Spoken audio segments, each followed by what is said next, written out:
মনে রাখবেন, we have a plan. We have a plan for the people and for the country. ইনশাআল্লাহ আমরা সেই প্ল্যান বাস্তবায়ন করব।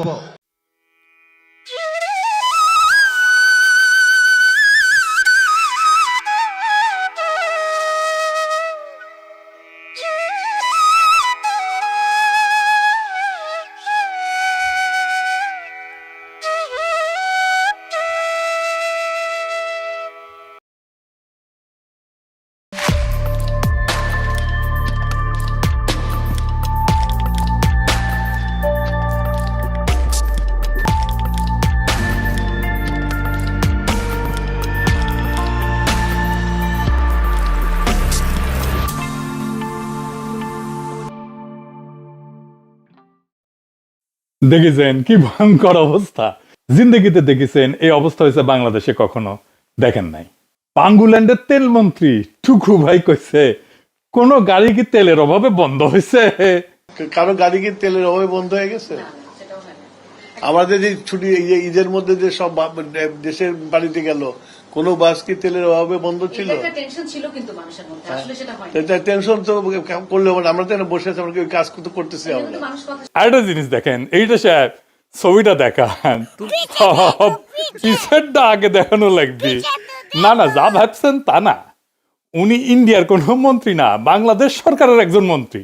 তবে কৃতজ্ঞতা বলে একটা ব্যাপার আছে না, এই আর কি। উনি কয়েকদিন আগে ইনকিলাব জিন্দাবাদ আজাদি এই সমস্ত শব্দ নিয়ে ঘোরতর বিতৃষ্ণার কথা জানাইছিলেন তিনি। উনি এখন নিজের মন্ত্রণালয়ের অফিসে একদম মাথার উপরে ইন্ডিয়া নিয়ে বসে আছেন, দেখি চাও, একদম পেয়ারে ইন্ডিয়া। এখন টুকু ভাই কবি পিনাকি তুমি আমার পিছে এঙ্কাই করে লাগলা। টুকু ভাই, এটা রাজনীতি। টুকু ভাই, এইখানে আমাদের ব্যক্তিগত কিছু নাই। আপনার রাজনীতি আমার বিরুদ্ধে মানে আপনি আমার পলিটিক্যাল অপোনেন্ট, কোনো খাতির নাই। আপনিও আমারে খাতির করেন না রাজনীতিক ইস্যুতে, কোনো অসুবিধা নাই। আল্লাহর কি কাম! এরপরে দেখা গেল তেলের অভাবে বন্ধ হয়ে গেছে পুলিশের গাড়ি। পুলিশ ঠেলিচ্ছে ঠেলিচ্ছে ঠেলিচ্ছে।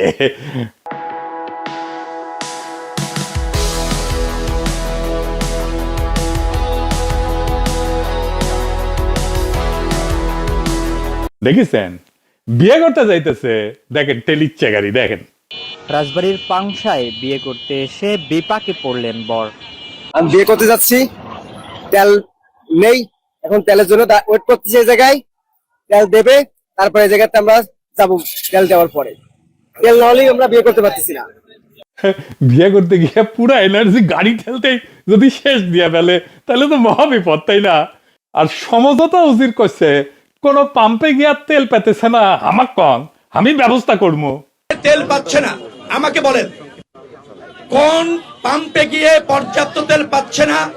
মালিক সমিতির নেতারা এখানে আছেন, বিচ্ছিন্ন ভাবে না, আপনাদের সমিতির নেতারা এখানে আছেন, আমাকে জ্ঞাত করেন, তেল দেওয়ার দায়িত্ব আমার। পাচ্ছেন? হ্যাঁ, ঠিকই কইছে।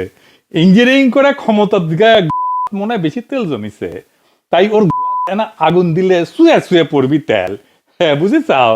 মির্জা ফখরুল আবার দুঃখ কইয়া কইছে যে বিএনপি যখনই ক্ষমতাতে আসে তখনই একটা করে ঝামেলা আসে। দেখেন, বিএনপির গভর্নমেন্টে যখনই আসে তখনই একটা করে ঝামেলা আসে, এর আগেও দেখা গেছে। এবার তো বড় এসছে আপনার ইরান যুদ্ধ, এই যুদ্ধের ফলে যে আপনার তেলের দাম টাম বেড়ে গিয়ে তো বড় রকমের সমস্যা তৈরি হয়েছে। এরা রাষ্ট্র চালিতে এসছে নাকি শুকু খাইতে এসছে? ইলেকশন করে দেওয়ানা হয়ে গেছিল, তারপরে ইন্ডিয়ার আমেরিকার আশীর্বাদ নিয়ে সিভিল মিলিটারি ব্যুরোক্রেসিকে দিয়ে ইলেকশন ইঞ্জিনিয়ারিং করে ক্ষমতাতে এসেছে। এখন কান্দ কেন বাবা? কাইন্ডা সারা জীবন যাবে। 1 মাসে তো বেড়া ছাড়া করে ফেলিছেন মির্জা সাহেব, আরো হবে বেড়া ছাড়া। কয়ে রাখলাম, লিখে রাখেন। ঝামেলা ছাড়া কোনো রাষ্ট্র আছে? দুনিয়ার কোন সরকার আছে বা ছিল যার এক বা একাধিক ঝামেলা সামলাইতে হয় নাই? সেই জন্যই তো রাষ্ট্রে আসে, ক্ষমতায় আসে। হাসিনারে কোভিড আর তারপরে ইউক্রেনের যুদ্ধ মোকাবেলা করতে হয় নাই। এদের রাষ্ট্র চালানোর কোনো ইচ্ছা নাই, আসছিল ক্ষমতা উপভোগ করতে, সেটা উপভোগ করতে পারিচ্ছে না, তাই তার মহা আফসোস। এর মধ্যে খবর হয়েছে জ্বালানি আমদানিতে অতিরিক্ত খরচ হবে প্রায় $5 বিলিয়ন। হাতে একেবারে হারিকেন বিএনপি রেজিমেন্ট। যাও আরো ইঞ্জিনিয়ারিং করে ক্ষমতা যাও, ওই পাপের প্রাশ্চিত্য করায় নেবে খোদা তালা। এইভাবে কয়ে দিলাম। এরা বুঝেই না সংকট কেন, আর এরাও বুঝে না কেমনে এই সংকটটা কাটানো যাবে। তাহলে এই সংকটটা হলো কেন, এটা আমাদের বোঝা লাগবে, তাই না? তাছাড়া ধূর পাঠাবি আমাদেরকে। আসেন আমরা দেখি সংকট কেন হইল। কারণ বাংলা লুথার কিং এর প্ল্যান আছে। মনে রাখবেন, we have a plan, we have a plan for the people and for the country. ইনশাল্লাহ আমরা সেই প্ল্যান বাস্তবায়ন করব। এই প্ল্যানই এই দুর্ভোগের কারণ। And আমার ক্ষুদ্র ভাতার ভগিনীরা কবে, দাদা আপনি বিএনপি কে দেখতে পারেন না তাই ইনকা করে করছেন। দেখতে পারি না, কথা সত্য, কিন্তু আমি যে বিএনপির সমালোচনাগুলো করি সেগুলো তো হুদাই করি না। আজকের ভিডিও দেখলে বুঝতে পারবেন যে এই জনদুর্ভোগের সবচেয়ে বড় কারণ বাংলার লুথার কিং এর প্ল্যান, বাংলার লুথার কিং নিজে। এখন তারেক রহমানের চাকর বাকররা এসে কইতে পারে এটা কি শুধু বাংলাদেশে হইতেছে, ফ্রান্সে হইতেছে না? ভাবখানা মন ওরা সকাল বিকাল আইফেল টাওয়ারের নিচে বসে নাস্তা করে। জি না, ফ্রান্সে বাংলার লুথার কিং আর বাংলার লুথার কিং এর উজির বাহিনীর মতো ফার্স্ট ক্লাস গেজেটেড ভালচুন মন্ত্রী নাই। তাই ফ্রান্সে এই ঘটনা ঘটে নাই। আসেন দেখে নেই কোন কোন রাষ্ট্রে এই তেল নিয়ে সমস্যা হইতেছে আর কেন হইতেছে। যে যে দেশে ক্রাইসিস হইতেছে সেই দেশগুলোতে বাংলাদেশের মতো একই কারণে ক্রাইসিস হইতেছে। মানে বাংলাদেশ যেই কারণে ক্রাইসিস, সে একই কারণে ক্রাইসিস। প্রথমে শ্রীলঙ্কা, সেখানে সরকার রেশনিং করছে তেলের, তারপর আরো কড়াকড়ি করছে, এমনকি গাড়ির নাম্বার প্লেটের জোর বেজোর সংখ্যার ভিত্তিতে ফুয়েল দেওয়ার নিয়মও করছে। এই জন্যেই লাইন বেরিয়েছে, হাহাকার হয়েছে। বাংলাদেশের মতো পলিসি। তারপরে স্কুল, বিশ্ববিদ্যালয়, সরকারি অফিস বন্ধ রাখার মতো পদক্ষেপও নিছে ফুয়েল বাঁচাইতে, তেল বাঁচাইতে। যদিও আমাদের মতো লাইন না, ছবি দেখেন রয়টার্সের ছবিতে, বুঝেছেন, কিন্তু পলিসি এক। এরপর কেনিয়াতে সমস্যা হচ্ছে, তবে রয়টার্স কইছে মাত্র 20% আউটলেট এটা সমস্যা হয়েছে। এখানে ইন্ডিপেন্ডেন্ট রিটেলার এরা সংকটের কথা বলছে, শর্টেজের কথা বলছে, আর দাম নিয়ন্ত্রণে রাখার কারণে পাম্প লেভেলে চাপ বাড়ছে। মানে বাংলাদেশের মতো এখানে পলিসি, বুঝেছাও। এরপরে কম্বোডিয়া, এইখানে পাম্প বন্ধ হয়েছে। 18 মার্চে রয়টারের রিপোর্ট অনুসারে এক সময় এদের প্রায় 1/3 পেট্রোল স্টেশন বন্ধ হয়ে গেছিল। পরে সিঙ্গাপুর আর মালয়েশিয়া থেকে সাপ্লাই আনায় সেটা কমানো হয়েছে। দেখেছাও, দেশগুলো দেখো, দেশগুলো সব মার্কা মারা একেবারে। তাহলে বাংলাদেশ, কম্বোডিয়া, শ্রীলঙ্কা, কেনিয়া এই দেশগুলোর মতোই তাহলে একটা বাংলাদেশ। অস্ট্রেলিয়াতে শর্টেজের পকেট দেখা গেছে, বিশেষ করে নিউ সাউথ ওয়েলসে 24 মার্চের রিপোর্টে বলা হইতেছে যে 51টা সার্ভিস স্টেশন পুরোপুরি ফুয়েল শূন্য হয়ে গেছে। 51 মাত্র। আরো বহু স্টেশন ডিজেল ছাড়া চলতেছে, মানে অন্য ফুয়েল আছে কিন্তু ডিজেল নাই। মাত্র 51টা পেট্রোল স্টেশন, আমাদের মতো সারা দেশ না। তবে একই সময় ফেডারেল সরকার বলছে যে ন্যাশনাল সাপ্লাই এটা স্টেবল আছে, অর্থাৎ ওইখানে ব্যাপারটা এখনো বাংলাদেশ স্টাইল এর মতো সারা দেশব্যাপী এরকম প্যানিক তৈরি হয়ে যায়নি। বরং এটাকে বলা যেতে পারে আঞ্চলিক সমস্যা আর কি, রিজনাল ডিসরাপশন বলা যেতে পারে। ভারতের গুজরাটেও লম্বা লাইন দেখা গেছে, সেটা মূলত গুজবের কারণে প্যানিক হয়েছে, সেই জন্য কিনতে গেছে তেল, এই জন্য হয়েছে। কয়েক ঘন্টার কিউ হয়েছে, কিন্তু সরকার এবং তেলের কোম্পানিগুলো বলছে সাপ্লাই নর্মাল ছিল। তার মানে শ্রীলঙ্কা, কেনিয়া, কম্বোডিয়া, অস্ট্রেলিয়ার কিছু অংশ, এমনকি ভারতের কিছু শহরে তেলের জন্য লাইন দেখা গেছে এবং সাপ্লাইয়ের কিছু ডিসরাপশন হয়েছে। কিন্তু বাংলাদেশ আর শ্রীলঙ্কার ক্ষেত্রে আজ তেলের জন্য মানুষ লম্বা লাইনে দাঁড়ায় আছে, ঘন্টার পর ঘন্টা। হাহাকার, উৎকণ্ঠা, গুজব, পাম্পে ঠেলাঠেলি। আর এই দৃশ্য দেখা তারেক রহমানের চাকর বাকররা আপনাকে বোঝাইতে চাইবে, দেখেন না মধ্যপ্রাচ্যে যুদ্ধ, হরমুজে টেনশন, সংকট তো হবেই না। পত্রিকা বলে জ্বালানির চাপ, মন্ত্রী বলে সংকট নাই। আর তারেক রহমানের চাকর বাকররা বলে সারা দুনিয়ার সংকট, তাই বাংলাদেশেও সংকট।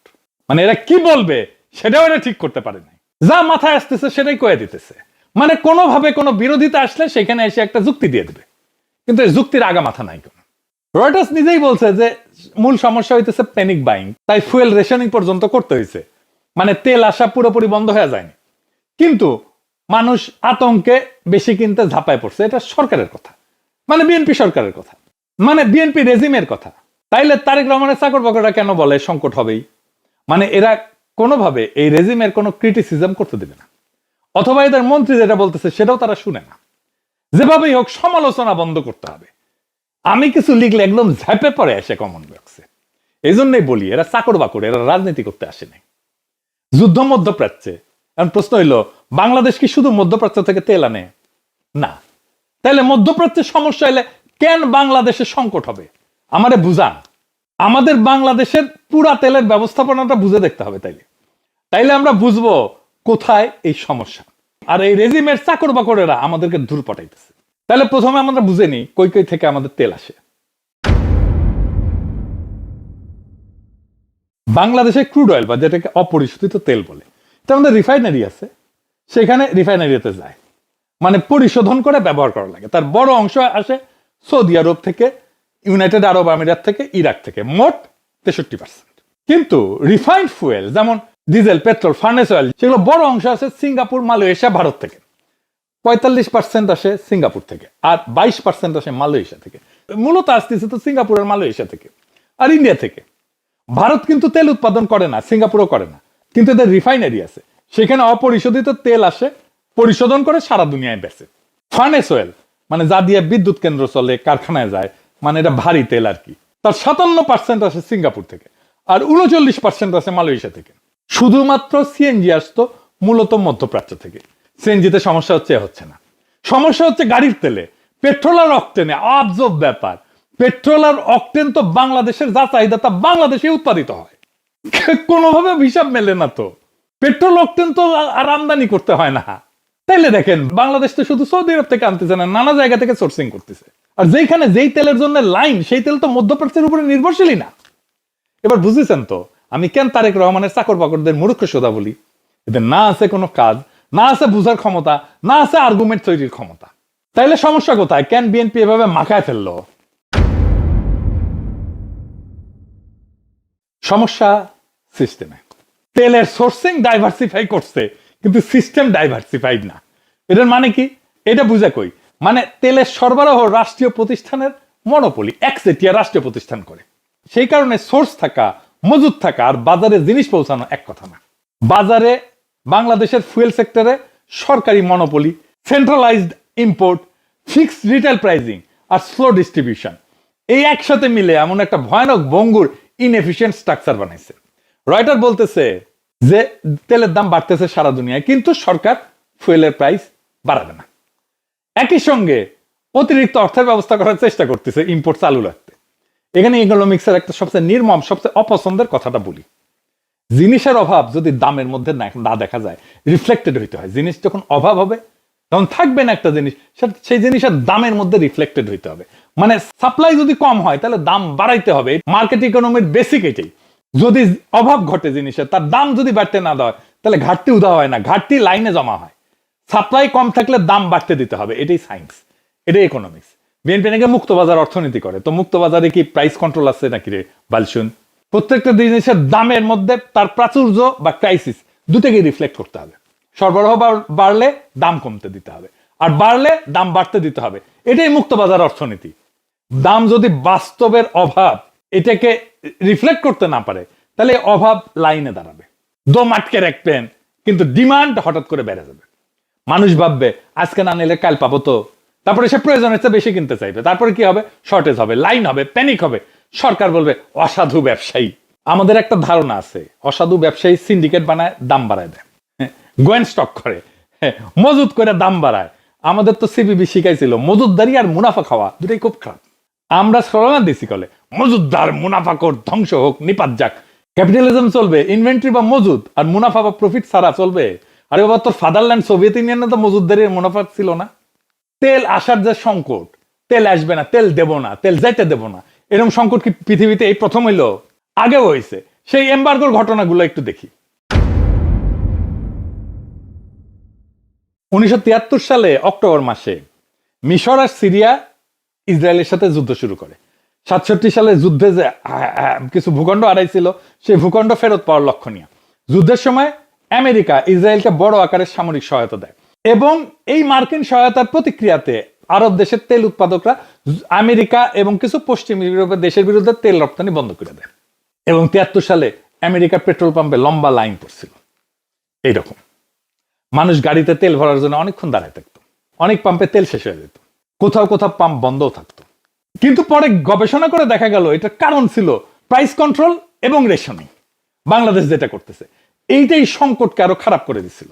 যুদ্ধের একটা শখ ছিল, কিন্তু পলিসি এই দীর্ঘ লাইনের জন্য দায়ী ছিল। এবার আসি আরো বড় একটা নাটকীয় ঐতিহাসিক উদাহরণ। পশ্চিম জার্মানি 1948 সালে যুদ্ধ শেষ, ধ্বংসস্তূপ, দোকানে পণ্য নাই, রেশনিং হয়, প্রাইস কন্ট্রোল আছে, মানুষ বার্টার করতেছে। বার্টার মানে বুঝেন তো, জানেন নিশ্চয়ই, তাও আবার বলি, বার্টার মানে মানুষ টাকা দিয়ে স্বাভাবিকভাবে জিনিস কিনতে পারতেছিল না, তাই জিনিসের বদলে জিনিস বিনিময়ে, মানে অনেক আগে যেটা হইতো যেমন ডিমের বদলে রুটি, সিগারেটের বদলে মাখন, কাপড়ের বদলে আলু, এটাই বাটার।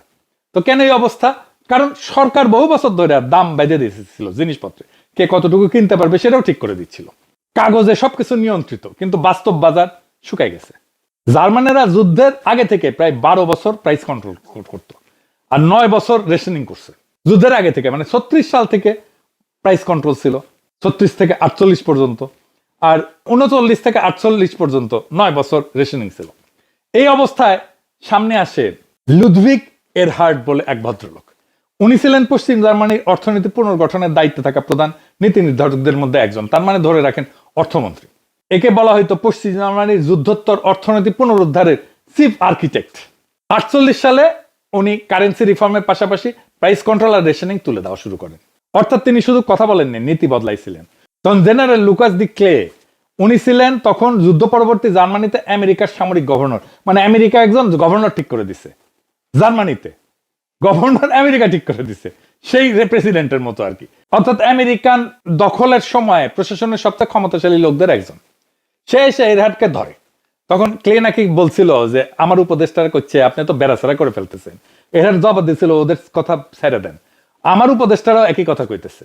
রাষ্ট্রের উপদেষ্টারা প্রায় ভাবে সংকট মানে আরো কন্ট্রোল করো, দাম বেঁধে দাও, রেশনিং বাড়াও, নিষেধাজ্ঞা দাও, ইন্সপেকশন বাড়াও। কিন্তু জার্মানির অভিজ্ঞতা দেখালো এতে জিনিস সস্তা হয় না, জিনিস গায়েব হয়ে যায়। দোকানে নাই, পেছনের দরজায় আছে। কাগজের দাম কম, বাস্তবে বাজারই বন্ধ। মানুষের পকেটে টাকা আছে কিন্তু পণ্যই নাই। এরহার্ড বলছিলেন যে বাজারকে দম বন্ধ করে রাখলে বাজার মরে যায়। দামকে কিছুটা সত্য বলার সুযোগ দিতে হবে। ওই যে দামের মধ্যে চাহিদার রিফ্লেকশন থাকতে হবে, চাহিদার প্রতিচ্ছবি থাকতে হবে, অভাবের প্রতিচ্ছবি থাকতে হবে, যে এই জিনিসটা, এই পণ্যটা কি এটা পর্যাপ্ত আছে। যদি পর্যাপ্ত না থাকে তাহলে দাম বাড়াইতে হবে, যদি প্রচুর পর্যাপ্ত থাকে তাহলে দাম কমাইতে হবে। এমনি মার্কেটে ঠিক করে ফেলবে। তারপরে কি হইলো, এই পলিসির পরে সত্যি কয়েক মাসের মধ্যে জার্মানিতে দোকানের জিনিস ফিরতে শুরু করলো, মানুষ কাজে ফিরলো, উৎপাদন বাড়লো। এরপরে শুরু হলো জার্মান ইকোনমিক মিরাকল। বাজারের যেটা বেসিক সিগন্যাল, এটা বন্ধ করা যায় না। এটা সরকার করে, বাংলাদেশে সব সময় করে, কমিউনিস্ট কুরকুরানি। এইটা করলে ইকোনমি আন্ডারগ্রাউন্ড হয়ে যায়, মানুষ সিস্টেমের উপর বিশ্বাস হারায় ফেলে। তারপরে পশ্চিম জার্মানির অর্থনীতি বিদ্যুৎ চমকের মতো আগায় যাওয়া শুরু করে। তার মানে এই যে মিথ্যা নিয়ন্ত্রণের চাদর একটু সরাইতেই বাজার আবার জায়গা উঠতে শুরু করে। বাজারকে জাগতে দিতে হয়, এটা বাজারের শক্তি। এখন এই শিক্ষা বাংলাদেশে অ্যাপ্লাই করেন। বাংলাদেশের সরকার কি করতেছে? একদিকে সাপ্লাই রিস্ক আছে, খুব বেশি না, সামান্য। আর একদিকে মানুষ প্যানিক করতেছে। অন্যদিকে সিস্টেম সেন্ট্রালাইজড, তার উপরে দামকে রাজনৈতিক সিদ্ধান্তে বাঁধা রাখছে। তার মানে কি দাঁড়াইলো? সংকটটা শুধু তেলের মার্কেটের না, সংকটটা ইনফরমেশনের, সংকটটা ইনসেন্টিভের, সংকটটা ট্রাস্টের, বিশ্বাসের। মানুষ যদি জানে দাম বাস্তবতার সাথে অ্যাডজাস্ট করবে না, তাহলে সে লাইনে দাঁড়াবে। যদি বিক্রেতা জানে সিস্টেম পলিটিক্যালি ম্যানেজড, তাহলে সে কশাস হবে, সতর্ক হয়ে যাবে। যদি সাপ্লাই চেইন জানে যে দাম পরিশোধ করা, ডিপো রিলিজ করা, ডিস্ট্রিবিউশন, অ্যাডমিনিস্ট্রেটিভ ক্লিয়ারেন্স, এগুলোতে গ্যাঞ্জাম আছে, তাহলে স্টক থাকলেও পাম্প শুকায় যাবে, পাম্পে তেল আসবে না। ঈদের ছুটিতে ব্যাংক বন্ধ থাকায় পাম্প মালিকেরা ডিপো থেকে তেল তোলার জন্য টাকা উঠাইতে পারেনি, দেখেন পত্রিকায় লিখছে। ফলে সাপ্লাই চেইন বা সরবরাহ লাইন একেবারে ভেঙে পড়ছে। তার উপরে মানুষ আতঙ্কে বেশি করে তেল কিনতে যে ঝাঁপায় পড়ায় সংকট আরো তীব্র হয়ে উঠছে। তাহলে কি করতে হবে? 1 নাম্বার, রাষ্ট্রের একচেটিয়া দখল তেলের উপরে ভাঙতে হবে, রাষ্ট্রের মনোপলি ভাঙতে হবে। তেলের বাজারে একটাই ক্রেতা, একটাই আমদানিকারক, একটাই নিয়ন্ত্রক, একটাই দাম নির্ধারক, আর শেষে দেখা গেল একটাই ব্যর্থতা সারা দেশে ছড়ায় পড়ছে। এই মডেল চলতে পারে না। Import, storage, distribution, wholesale, retail সবকিছু যদি এক কেন্দ্রীভূত শ্বাসনালী দিয়ে চালাইতে যায়, তাহলে এক জায়গায় চাপ পড়লে পুরো শরীরে অক্সিজেন হারায় ফেলবে। তেলের বাজারে প্রাইভেট পার্টিসিপেশন আসতে হবে, মাল্টিপল ইম্পোর্ট চ্যানেল খুলতে হবে, কম্পিটিটিভ স্টোরেজ করতে হবে, আর ডিসেন্ট্রালাইজ ডিস্ট্রিবিউশন আনতেই হবে। মনোপলি এফিসিয়েন্সি আনে না, এইটা মনোপলি আনে ভঙ্গুরতা, ভেঙে যায়। 2 নাম্বার, দামের মধ্যে, জিনিসের তেলের দামের মধ্যে সত্য ফিরায় আনতে হবে। তেলের সাপ্লাই যদি কম থাকে দাম বাড়তে দিতে হবে ফ্রিলি, যদি সাপ্লাই বেশি থাকে দাম কমতে দিতে হবে ফ্রিলি। দাম যদি বাস্তবতার কথা না বলে তাহলে মানুষ গুজবই শুনবে। দামের মধ্যে যদি অভাব, স্কারসিটি এটা রিফ্লেক্ট না করে, তাহলে স্কারসিটি লাইন হয়ে দেখা দিবে। এটা বুঝতে তো কষ্ট হওয়ার কথা না। সরকার যদি রাজনৈতিক জনপ্রিয়তার জন্য দাম চেপে রাখে, তাহলে বাজার তার প্রতিশোধ নেয় পাম্পের সামনে। তাই এই প্রাইস কন্ট্রোল বাদ দিতে হবে, সরকার থেকেই বাদ দিতে হবে, দামকে অ্যাডজাস্ট করতে দিতে হবে। গরিবের জন্য টার্গেটেড সাবসিডি দেন, পাবলিক ট্রান্সপোর্টে সাপোর্ট দেন, কৃষিতে সহায়তা দেন, কিন্তু সবার জন্য মিথ্যা সস্তা দামের নাটক কইরা বাজারকে অন্ধ বানায়েন না। কারণ ইকোনমিতে মিথ্যা দাম শেষ পর্যন্ত সত্যিকারের শর্টেজ তৈরি করছে ওইটা। তেলের দাম না বাড়ায় এরকম যে লাইনে দাঁড় করে রাখতেছে, তাতে তো খরচা বাড়তেছে। এই যে দেখেন পাঠাওয়ের ড্রাইভার কি বলে। আমি একজন সাধারণ পাঠাও চালক, যে 10টা থেকে এখন 4টা বাজে, এখনও যাইতে তেলের কাছে পৌঁছাইতে আরও 2 ঘন্টা বেশি সময় লাগবে। তাহলে এই যে আমার সারাদিন তেলের বিশেষ ছুটতে হতেছে। এরকম যদি সরকার যদি একটু পদক্ষেপ নেয় সবার জন্য ভালো হয়। এরকম হলে তো আমরা না খাইতে খাইতে মারা যাবো, যে অবস্থা দেখা যাচ্ছে। শুনেছেন? তার মানে পাঠাওয়ের ড্রাইভারের 4 ঘন্টায় যে আয় হইতো সেটা তো লস হইতেছে পাঠাও ড্রাইভারের, তাই না? দাম না বাড়ে লাভ হইল কি? কারোই কোনো লাভ হইল কি? 3 নাম্বার, সরবরাহ ব্যবস্থাকে যুদ্ধকালীন তৎপরতায় পুনর্গঠন করতে হবে। তেল কেনা হয়েছে কিনা, জাহাজ আসছে কিনা, এটা শেষ কথা না। আসল কথা হইলো টাকা ছাড়া হইলো কিনা, ব্যাংকিং উইন্ডো খোলা ছিল কিনা, ডিপো রিলিজ হইলো কিনা, ট্রাক মুভমেন্ট আটকাইলো কিনা, পাম্পের টাইমলি ডেলিভারি পাইলো কিনা।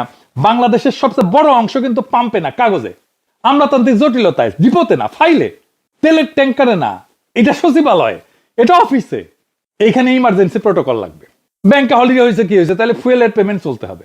ডিপো 24 ঘন্টা চলতে হবে 7 দিন। ট্রান্সপোর্টের ক্লিয়ারেন্স ফাস্ট ট্র্যাক হবে। Real time stock dashboard public করতে হবে, দেখতে পাবে পাবলিক যে কোথায় কত স্টক আছে। মানুষ যদি দেখে তেল কোথায় আছে, কত আছে, কবে ছাড় হবে, প্যানিক কমবে, অন্ধকারে গুজব জন্মায়। 4 নাম্বার, সরকারকে প্রোপাগান্ডা না, ইনফরমেশন দিতে হবে। মন্ত্রী এক কথা বলবে, পত্রিকার এক কথা বলবে, দলীয় চাকর বাকর আর এক কথা বলবে, এইভাবে ট্রাস্ট ফেরত আসে না। সংকটের সময় যারা বিরোধিতা করতেছে সরকারের, যারা ক্রিটিক করতেছে, তাদের এসে গালাগালি করতেছে, তাতে হবে না, সমস্যার সমাধান হবে না। প্রত্যেক দিন বলতে হবে কত স্টক আছে, কতদিন চলবে, কোথায় বটলনেক আছে, কি কারেক্টিভ অ্যাকশন নেওয়া হয়েছে। মানুষ প্যানিক করে শুধু অভাবে না, অবিশ্বাসেও করে। বিশ্বাসের ট্রাস্ট এটা কোলাপস হলেই কিউ শুরু হয়। আর এই সোর্স ডাইভার্সিফিকেশন তেলের, এটাকে শুধু স্লোগান না, এটাকে অপারেশনাল স্ট্র্যাটেজি বানাইতে হবে। শুধু এইটা বললে হবে না যে আমরা মিডল ইস্টের বাইরে সোর্স করতেছি। প্রশ্ন হইলো আপনার অল্টারনেটিভ, আপনার বিকল্প স্ট্র্যাটেজি তৈরি আছে কিনা। বিএনপির ইস্তেহারে বলছে সে রিফাইনারি বানাবে, নতুন রিফাইনারি, সেটার কাজ শুরু করতে হবে। কারণ এরকম সমস্যা আবার আসবে। এই 5টা কাজ না করলে কি হবে? তেলের লাইন হবে, আজ তেলের লাইন হবে, কাল গ্যাসের লাইন হবে, পরশু বিদ্যুতের লাইন হবে, তারপরে ডলারের লাইন হবে। কারণ সমস্যাটা কোনো একক পণ্য না, সমস্যাটা সেই রাষ্ট্রে যেভাবে কমান্ড দিয়ে আদেশ কইরা একটা বস্তুর, একটা পণ্যের অভাবকে মুছে দেওয়া যায়, কন্ট্রোল দিয়া, নিয়ন্ত্রণ দিয়া বাজার চালানো যায়, আর ডিনায়াল দিয়া প্যানিক থামানো যায়। যায় না, না যায় না। রাষ্ট্র যদি বাজারের জায়গায় মিথ্যা বসায়, তাহলে জনগণকে শেষ পর্যন্ত লাইনে দাঁড়ায় সত্য শিখতে হয়। আজ তেলের লাইন দেখে যারা বলে যুদ্ধ চলতেছে, এ তো হবেই, তারা আসলে আপনাকে অর্ধ সত্য শোনাচ্ছে। যুদ্ধ যে শক দিছে সেটা ঠিক, কিন্তু এই লাইন বানাইছে রাষ্ট্রের মিথ্যা, বাজারের উপরে জবরদস্তি আর প্রশাসনের অযোগ্যতা। যুদ্ধ থামলেও এই রাষ্ট্রীয় বোকামি না থামলে লাইন থামবে না। আজ তেল, কাল গ্যাস, পরশু বিদ্যুৎ। কারণ সংকট তো পণ্যে না, সংকট শাসকের বুদ্ধিতে। ফার্স্ট ক্লাস গেজেটেড বালচুনদের হাতে রাষ্ট্র তুলে দেওয়ার পরিণতি এইটাই। আমি যা যা রিকমেন্ড করলাম, এইটা না করলে এই লাইন চলতে থাকবে, আরো বাড়বে। দুর্ভাগ্যজনকভাবে আমরা সবসময় মূর্খ, লোভী আর অপদার্থদের দিয়ে শাসিত হই। আফসোস।